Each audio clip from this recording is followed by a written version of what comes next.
and welcome to the David Tomsic Show, fighting tyranny, one day at a time. Well, how many of you have been having arguments with family members and friends over Donald Trump? You hate him, they love him. Have you stopped talking to them? Have you taken their names out of your phone contacts? Have you decided not to be in the same room as them? And let me ask you this in reverse. How many of your friends and family members are not talking to you? Don't want to be in the same room as you are because of your disagreement about Donald Trump? Well, I'd like to know your comment on this. Please put your comment in the comment section and let me know how you've seen this in your family. I will tell you this, you're not alone, friends. I have the same issue, and I've had family members disagree with my topics, my words, my wording, my information. But I don't argue with them. I am trying not to argue with anybody anymore. I accept your opinion. You have a right to it. You really do. Even people that leave comments on my YouTube site or on Facebook or whatever, many of them are really not good comments. I mean, it's not well thought out. It's obviously coming from a perspective of blinders on your eyes, and they won't see left or right. So I don't get into it. I don't argue about it. And I'm not going to fight over information with trolls, because I've given you the information on my video channel here, and the rest of it can be found. If you research and work hard at it, you can find the truth and you can find good opinion. But I digress. One of the things that really irked me is that many MAGA people, of course taking a lead from their leader, Donald Trump, have believed somehow that Donald Trump won the election in a landslide. This is just a narrative that Donald Trump created. It's not fact. Political scientists who have basically followed elections over the decades will tell you this is not a mandate, and it's probably as far from it as you can get. Take the Electoral College out of this. Many people refuse to, but you can win a state by one vote and still get all the electoral votes. So let's stop right there. The actual vote counts, and I'm going to give them to you right now for the 2024 election. The actual vote count for Donald Trump was 77,301,997. That's how many people cast a vote for Donald Trump. Now, for Kamala Harris, she received 75,017,626 votes. So Trump won by a little under 2.3 million votes. Not a very big outcome for him. Not a very big margin. Now, if you compare this to the Biden election of 2020, there was 158 million ballots cast. This was a big turnout. But having said that, he won his election by 6.2 million votes more than Harris received in 2024.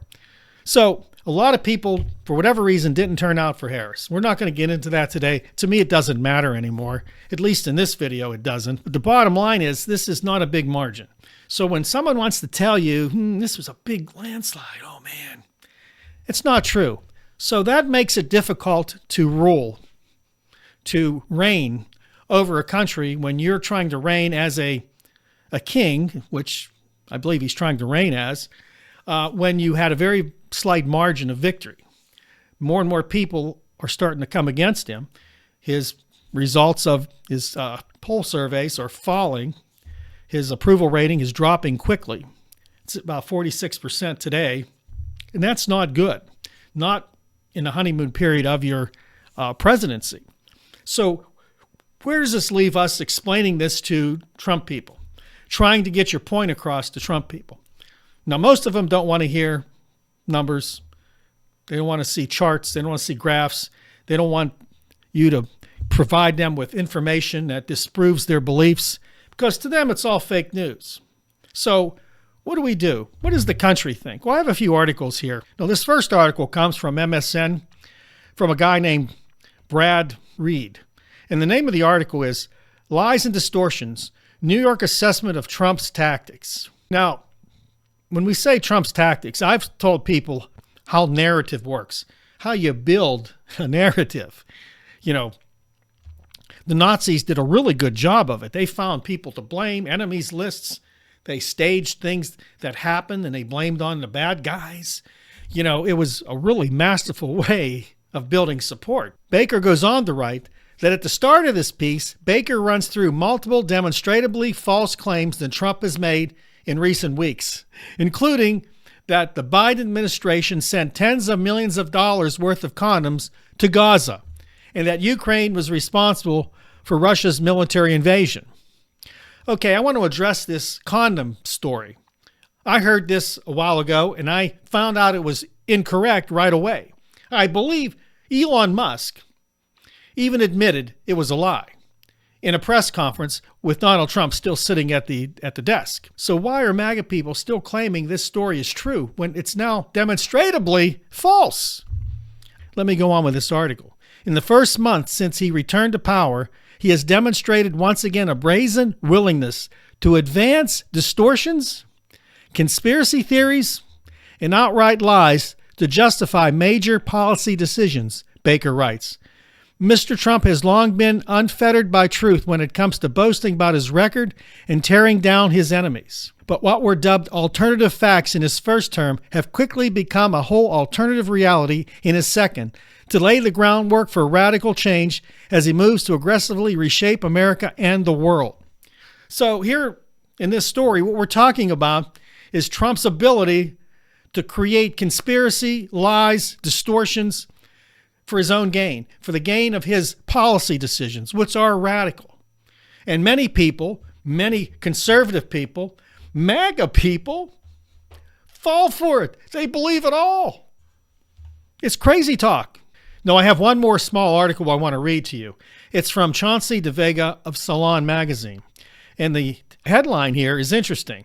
New research on Trump voters. They're not the sharpest tools in the box. Now, keep in mind, these are his words, not mine. He goes on to write, the United States is experiencing an existential democracy crisis, with leading Republicans and millions of their voters and supporters either tactically or explicitly embracing authoritarianism or fascism. Democrats, for the most part, have not responded with the urgency required to save America's democracy from the rising neo-fascist tide. Now, I've been talking about this on many of my videos. Recently, over the last maybe 10 years, there's been a rise in nationalism, not just here, but in Europe. Now, that's a two-edged sword. Nationalism can be good, but the other side of the sword can cut deep against freedom, and it can lead to an authoritarian leader, a fascist leader, okay? We're seeing this happening in many, many places around the world. And now we saw it here. Donald Trump is obviously an authoritarian leader. You can argue whether he's fascist or not. You decide. But his supporters have willingly gone to the right. And I've said this many times. Why they don't want to hear facts is because those facts interrupt their desire to have the country they want. They have a selfishness that makes them believe that everybody who doesn't look like them, sound like them, think like them, believe like them is an enemy. And when that happens, you have a rise of an authoritarian leader who's willing to go after those people who we want to get rid of, who we want to eliminate. Now, as a Christian, I always mention to people that that's not the policy of Jesus. Jesus doesn't have a policy statement, but one. When it comes to government. Render unto Caesar what is Caesar's, and unto God what is God's. So what Jesus is telling us is that, hey, don't sweat it. Love your neighbor as yourself. Reach out to those who are in need. Jesus really only wants one thing, you to obey him, to follow in his footsteps. It's all the time I have. Don't forget to like, subscribe, and share this video. Join our revolution against tyranny. And again, I'll see you next time right here on The David Tomsic Show.